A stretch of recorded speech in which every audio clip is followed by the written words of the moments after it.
আসসালামু আলাইকুম, আমি আব্দুল হান্নান বলতেছি। আজকে আমি একটা স্টুডিও দেখাবো, যে স্টুডিওটা বেশ অনেক কয়েকটা পার্ট আছে। এই যে এখানে আরেকটা রুম, এবং এটা হচ্ছে যে ভোকাল বুথ। যে রুম থেকে মজার বিষয় হচ্ছে যে এই রুম এবং এই রুম, দুই রুমটাই কাভার করে। আমরা এই রুমটা দেখতেছি। তো বেসিক ভিউটা আমরা দেখলাম। এখন আমরা দেখব যে এখানে পুরো একটা অডিও সিস্টেম। এখানে হচ্ছে যে কম্পোজিশন করা হয়, মিক্সিং মাস্টারিং করা হয়, অডিও প্রোডাকশনে যা যাবতীয় কাজ আছে ব্যাকগ্রাউন্ড থেকে শুরু করে সব কিছু করা হয়। তো এখানে যেহেতু অডিওর ডো চলে, ডিজিটাল অডিও অর্কেস্ট্রেশন, তো সেখানে আমাদের অনেকগুলো জিনিসের কানেক্টিভিটি লাগে। তো এই জন্য একটা কম্পিউটার লাগে বা পিসি লাগে বা ম্যাক লাগে। তো সেখানে বিভিন্ন ডো থাকতে পারে। তো সেগুলো আমরা পরে আলোচনা করব। বেসিক আলোচনা হচ্ছে যে আমরা এখানে কি কম্পিউটার ব্যবহার করেছি। এখানে আমরা একটা উইন্ডোজের কম্পিউটার ব্যবহার করেছি, যেটাতে আমরা ম্যাক ওএস চালাচ্ছি, এবং সেটাতে থান্ডারবোল্ট, বিল্ট ইন থান্ডারবোল্ট দিয়ে আমরা ইউনিভার্সাল অডিও সাউন্ড কার্ড দিয়ে চালাচ্ছি। এবং এখানে আমাদের যে কম্পিউটারটা আছে, এই কম্পিউটারটাতে আমাদের আপাতত 32 GB র্যাম আছে এবং 3 TB এসএসডি আছে। যে এসএসডিগুলোর স্পিড হচ্ছে প্রায় 3500 মেগাবাইট করে। 3 TB এসএসডি, আপাতত কোনো হার্ড ডিস্ক নাই, পোর্টেবল হার্ড ডিস্ক দিয়ে কাজ করা হয়। তো এখানে আমরা দেখতেছি যে এক পেয়ার টায়ান অডিও MK2, এবং এখানে দেখতেছি আরো কিছু ডিভাইস। এই ডিভাইসগুলো সম্পর্কে আমাদের তাসনুফ ভাই, যিনি এইখানকার ওনার, হ্যাঁ, উনি বলবে। ওকে, প্রথমত আমাদের সবার একটা কনসেপ্ট আছে যে কোন ড ইউজ করলে ভালো হয়, এবং সবাই ড এর প্রতি এত বেশি ফোকাসড। তো ভালো সাউন্ড প্রডিউসের জন্য it is not always the ড, যে ডই একমাত্র পারবে ভালো সাউন্ড প্রডিউস করতে। যে জিনিসটা প্রয়োজন, সবার প্রথমে একটা চ্যানেল স্ট্রিপ দরকার। চ্যানেল স্ট্রিপ কেন দরকার আমি সেটা বলছি। আমি যেটা ইউজ করি সেটা টিএল অডিওর আইভরি সিরিজ। আমি প্রিঅ্যাম্প ইউজ করি ডিবিএক্স একটা, যেটা ভয়েস প্রিঅ্যাম্প হিসেবে আমি কাজ করি। এবং তাছাড়া আমার কাছে এসএম এর আরেকটা প্রিঅ্যাম্প আছে।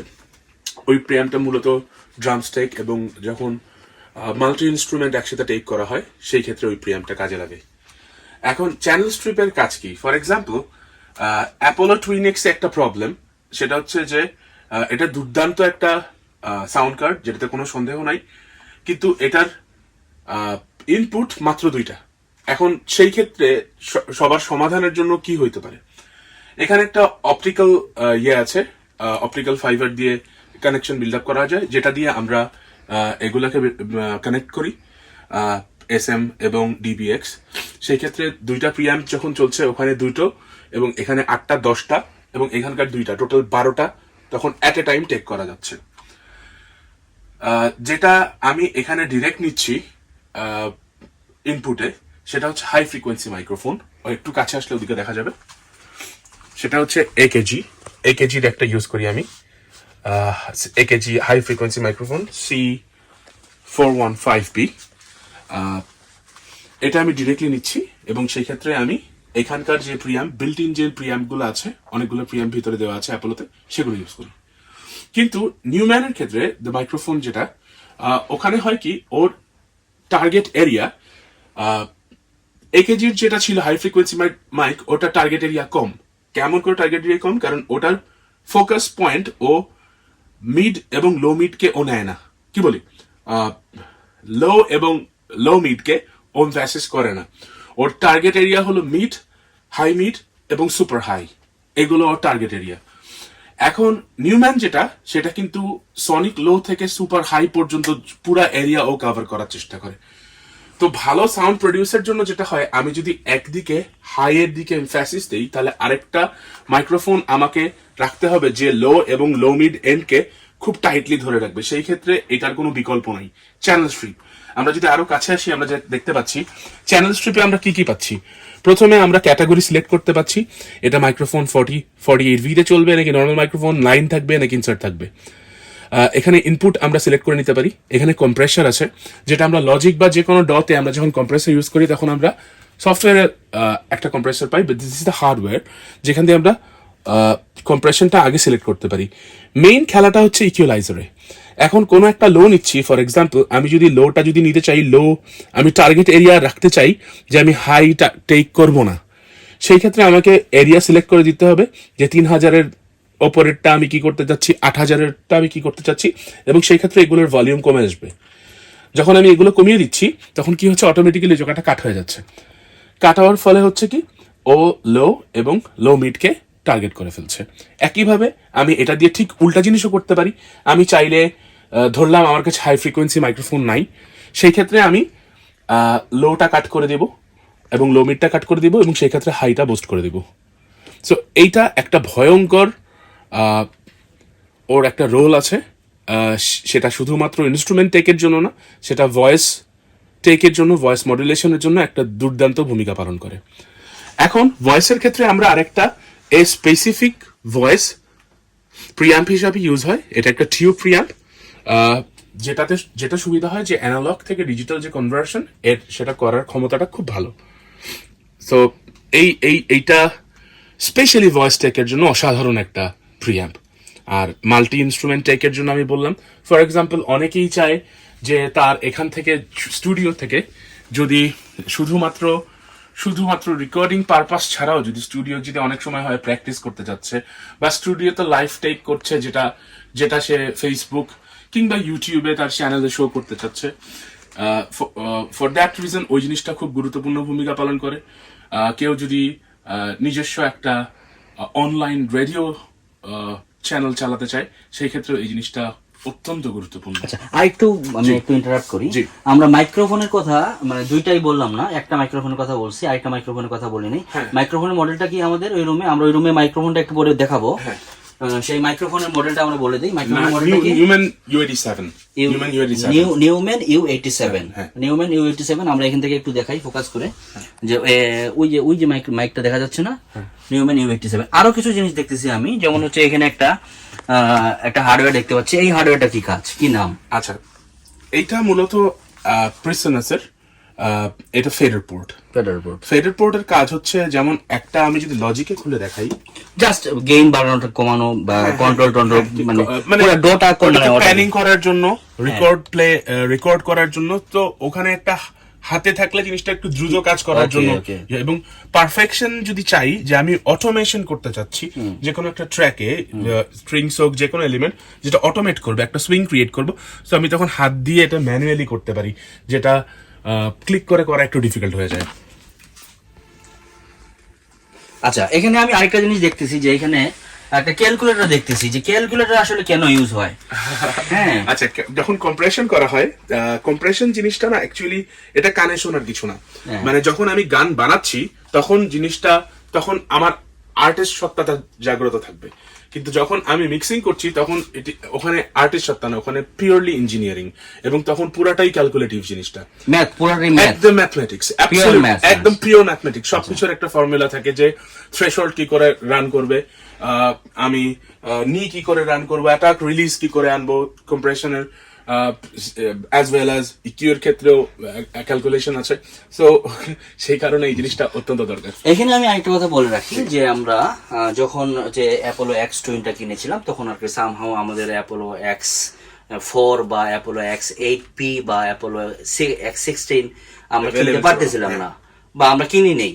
তো এখন আমরা এই মুহূর্তে যদি আমরা চ্যানেল বাড়াতে চাই বা ডিএসপি বাড়াতে চাই, সেক্ষেত্রে আমরা যদি এইখানে এই মেশিনে আমরা থান্ডারবোল্ট দিয়ে আরেকটা 8 লাগাই বা 16 লাগাই, 16+2 অ্যাড হয়ে গেল, সবগুলো অ্যাড হয়ে গেল। মানে অ্যাপোলোর সুবিধা এটাই, আমাদের যত কানেকশন আমরা লাগাবো, যদি আমরা এখানে 2টা আছে, আরেকটা 4টা লাগাই, 4 2 6টা ইনপুট হয়ে গেল, এবং পুরো ডিএসপিটা একটা হিসাবে কাজ করবে। এটা একটা অ্যাপোলোর একটা বিশাল সুবিধা। যদিও এই মেশিনটা আমাদের হচ্ছে হ্যাকিনটস, বলতে লজ্জা নাই, কারণ হচ্ছে যে আমরা যেই কোয়ালিটির মেশিনটা বানিয়েছি এখানে, এই কোয়ালিটির মেশিন আপনার অরিজিনাল ম্যাক করতে গেলে 10 লাখ টাকা।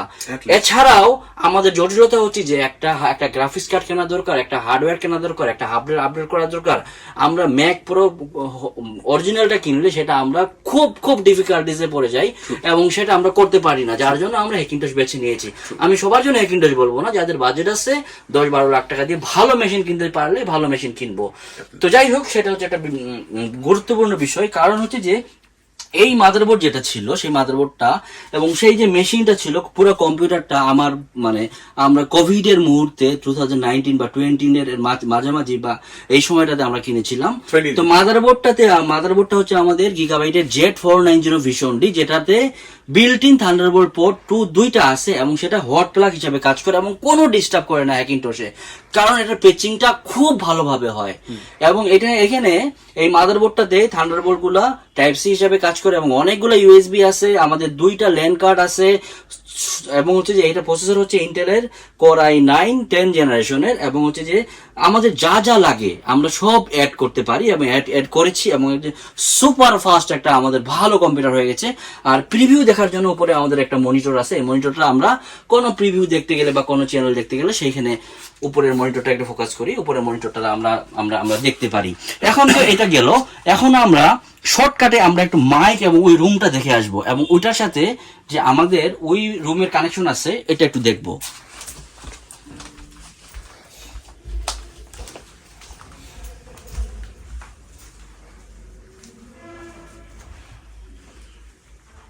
এই রুমটা হচ্ছে ভোকাল বুথ বা ভোকাল রুম বা কি বলি আমরা, রেকর্ডিং রুম। এখানে দেখতেছি আমাদের অনেক কিছু রেকর্ড করার মতো জিনিসপত্র আছে, বাদ্যযন্ত্র আছে। এটা হচ্ছে আমাদের যে সেই মাইক্রোফোন, এটা হচ্ছে যে খুব বিখ্যাত একটা মাইক্রোফোন, যে TLM এর U87। হ্যাঁ, আর এটা হচ্ছে সেই ছোট্ট মাইকটা, যে মাইকটা বললো যে AKG'র হাই ফ্রিকোয়েন্সি মাইক্রোফোন। এটা সবারই লাগবে না, কাদের লাগবে তাদের জন্য, তারা আপনারা অবশ্যই দেখে নেবেন। এখানে আমরা দেখতেছি, এখানে ছোট্ট একটা জিনিস দেখতেছি, দেখেন যে এখানে আমরা হেডফোন প্রিয়াম দেখতেছি, মানে এখানে যদি আমরা 2-3 জন একসাথে চারজন একসাথে শুনতে চাই তাহলে সেই হেডফোন গুলো অ্যাকচুয়ালি 5 জনের প্রভিশন করা, কারণ ওইখান থেকে একটা ন্যাচারালি আসে। এবং হচ্ছে আমরা এখানে আসে দাঁড়াই যে এইটা কিন্তু আমাদের আরেকটা ছোট্ট প্যানেল, মানে আমাদের হচ্ছে রাফ প্যানেলটা। মজার বিষয় হচ্ছে যে এই রুম থেকে বা আপনি এখান থেকে ঢুকেন, এই রুম থেকে কিন্তু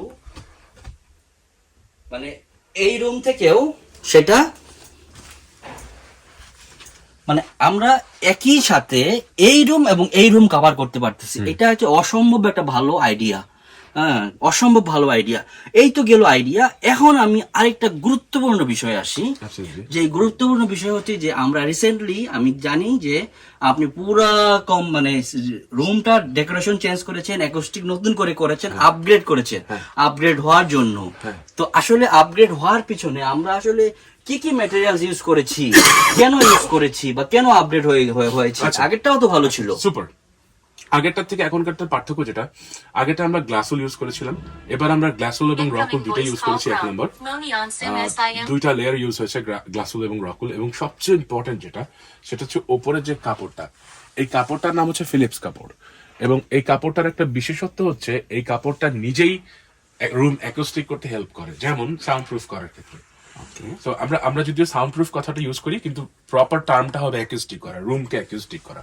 সো এই ফিলিপস কাপড়টা ইটসেলফ রুমকে অ্যাকুস্টিক করে, যেটা খুবই একটা ভাইটাল রোল প্লে করে। আচ্ছা, এইটার নিচে আর কি কি, মানে এটার নিচে গ্লাসউল আছে, রকুল আছে, আর কি আছে? ওক কাট আছে। ওক কার্ড আছে। কি কার্ড আছে? ওক। এগুলা কি দেশ থেকে পাওয়া যায় না বাইরে থেকে ইম্পোর্ট করতে হয়েছে? বাইরে থেকে ইম্পোর্ট করতে হয়েছে। মানে তার মানে কি কি লাগলো? ফার্স্টে ওক কার্ডের একটা লেয়ার থাকবে, ওক কার্ডের একটা লেয়ার থাকবে, তারপরে ছোট করে একটা গ্লাসউলের লেয়ার, তারপর একটা রকুলের লেয়ার, তারপর একটা জিন্স কাপড়, তার উপরে ফিলিপস কাপড়, অ্যাকোস্টিক একদম। আচ্ছা, এই অ্যাকোস্টিকের আমরা পুরোটা একটু ভিউটা দেখাই। আচ্ছা, এইখানে দেখতেছি কাপড়, আবার এইখানে দেখতেছি কাঠ, তাই না? Whatever it is. Thank you. This is a very nice question. আমরা যদি ওদিকটা দেখি, I think this is the best question কেউ আমাকে জিজ্ঞেস করলো এই মুহূর্তে। এটা কেন? এটা কি শুধু ডেকোরেশনের জন্য? না, এটা সব শুধুমাত্র ডেকোরেশনের জন্য না। যেটা হয় অনেক সময় আমরা যখন এই রুমে গান গাইতে আসি, অনেকেরই একটা কমপ্লেন থাকে যে বাইরে আমি গাইতে পারছি, যখনই এই রুমে মাইক্রোফোনের পিছনে গাইতে যাচ্ছি ওটা প্রপারলি গাওয়া যাচ্ছে না। এখন কেন গাওয়া যাচ্ছে না? কারণ হচ্ছে এই রুমে অনেক ফ্রিকোয়েন্সি ওটা ডেড করে দেয়, অনেক ফ্রিকোয়েন্সি কেটে ফেলে। সো যখন রিফ্লেকশন সব দিক থেকে বন্ধ হয়ে যায়, কিছু কিছু ফ্রিকোয়েন্সি তখন টার্গেটেড ফ্রিকোয়েন্সি তখন আর পাওয়া যায় না। সো সেই কারণে এখান থেকে একটা ট্র্যাপ ক্রিয়েট করা। এই ট্র্যাপ গুলোর কাজ হচ্ছে এই কিছু জায়গা রিফ্লেকশন ঘটাবে আর কিছু জিনিস ও ট্র্যাপের ভিতর দিয়ে ঢুকে যাবে। সেই কারণে যে টার্গেটেড যে ফ্রিকোয়েন্সিস গুলো আমার পাওয়া দরকার সেই ফ্রিকোয়েন্সিস গুলো পাবো, এবং ব্যাড ফ্রিকোয়েন্সিস গুলো সেগুলো ট্র্যাপ দিয়ে চলে যাবে। আমরা এই পাশ থেকে এই রুমটা একটু ভালো করে ফোকাস করে একটু দেখি, নিচের অংশটা উপরের অংশটা দেখি। এই তো মোটামুটি আর কিছু তো বাদ রইলো না আমার মনে হয়। হ্যাঁ, তো আসলে যা করব আমরা পরিকল্পনা করে করব, কারণ হচ্ছে যে একবার খরচ হয়ে গেলে পরে আসলে করা যায় না। তো যা এর জন্য আসলে ভালো পরামর্শদাতারও অনেক অভাব আছে, Absolutely. ভালোভাবে করারও অনেক অভাব আছে, আর শেখার তো শেষ নাই। হ্যাঁ, ভুল হওয়ারও শেষ নাই, আপগ্রেড হওয়ারও শেষ নাই। তো এটা আসলে মানে চলতে থাকা কন্টিনিউয়াস একটা টার্ম, তো চলতে থাকবে। এরপরে আমাদের আরো কিছু হার্ডওয়্যার আপডেট হবে, আরো কিছু সফটওয়্যার আপডেট হবে। তো সর্বশেষ কথা হচ্ছে যে আপনি যাই ইনপুট দেন না কেন, আউটপুট কি বের হলো এটা ইম্পর্টেন্ট। Absolutely. তো আউটপুট আমাদের সামনে আসতেছে ইনশাআল্লাহ। তাসনুফ ভাইয়ের সামনে ভালো ভালো আউটপুট গুলা নিয়ে সামনে আরেকটা ভিডিও করব। সেই ভিডিওটার জন্য আমরা সবাই অপেক্ষা করব। ইনশাআল্লাহ। সবাই ভালো থাকবেন। ভিডিওটা ভালো লাগলে লাইক দিবেন, শেয়ার করবেন, সাবস্ক্রাইব করবেন। ধন্যবাদ সবাইকে। আসসালামু আলাইকুম। আসসালামু আলাইকুম।